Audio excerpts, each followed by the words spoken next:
Magandang buhay mga kananay kids. And Happy New Year sa inyong lahat. So itong ating first vlog for 2024 at ayan nga, pumalpak pa.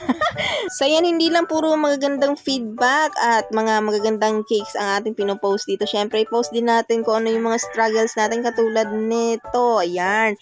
So nasiraan ako ng cake dito pa lang sa bahay at buti na lang talaga ay hindi pa ito na designan. Kasi kung nalagyan ko na ito ng details, ay nako, ang hirap na talaga niyang i-fix at talagang malulugi ako nung gusto sa icing nito dahil malaking cake nga ito dahil ito ay double barrel cake kung tawagin. So meaning po, ito ay two-tiered cake na same size lang po ang bottom tier at ang top tier. Pinroastingan ko nga pala ang cake na to gabi pa lang kahit na 2 PM ng kinabukasan pa yung pick up time niya. Kasi nga gusto ko siyang ma-rest sa ref para mas tumiba yung kanyang frosting kasi nga malayo pa yung pagdadalhan ng cake na ito.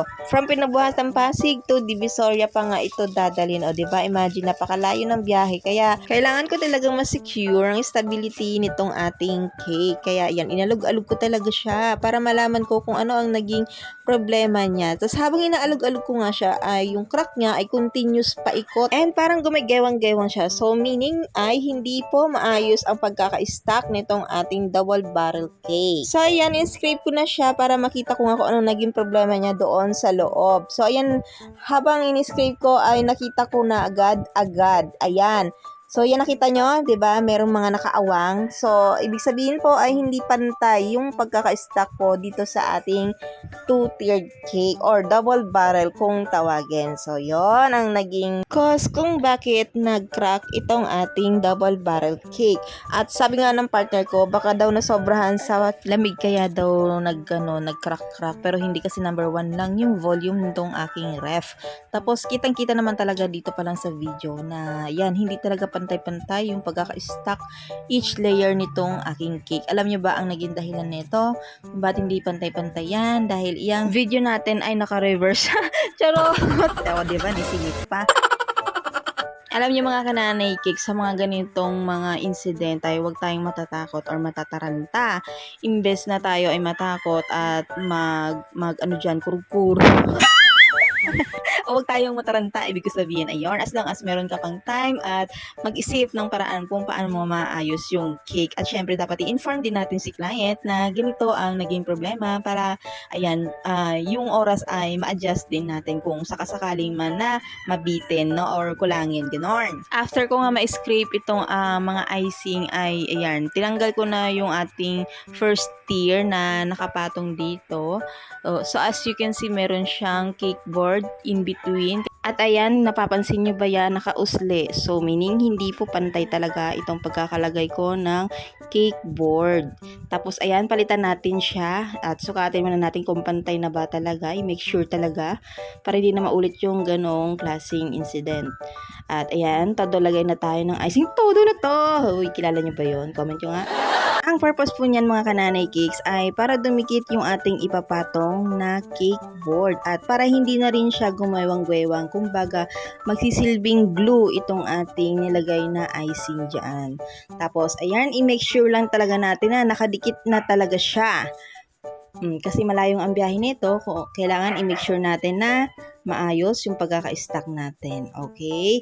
At don't worry guys, kahit naman na ito ay bagong gawa, ay stable naman yung ating whipped cream. Actually, yung unang ginamit ko ditong whipped cream ay Whip It ni Bakersfield. Kaso ay naubusan nga. Kaya mix na yung whipping cream na gamit ko dito. Si Whip It yung base natin and then yung pinang details natin ay si ACC whipping cream na talaga naman napakasarap. Ayan, yung dalawang yan ay salitan ko lang ginagamit dahil parehas po silang masarap at stable. Si Whip It at si ACC whipping cream.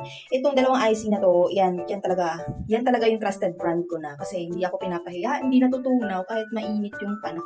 Basta alam mo lang kung paano siya timplahin. At yung cake board lang po talaga yung aking pinalitan dito. Yung cake mismo ay hindi ko na pinalitan dahil isa lang yung order ng araw na yan at wala po kong extra cake. At saka mabibitin po or hindi na po aabot sa oras kapag ako ay nag-bake pa. Kasi anong oras na ito? 8:30 na po yan. Tapos 2 PM, 1 or 2 PM pick up ng cake. Kaya mahalaga talaga na inform din natin si customer. Tapos ayan, yung mga gap dyan, finiliin ko na lang din ng mga tira nating icing. Tapos share ko sa inyo kung paano ako maglinis itong aking cake drum or cake board. Pinawipe ko muna yung excess na icing doon sa board. Tapos saka ko ngayon gagamitan ng paintbrush. O diba, ang linis.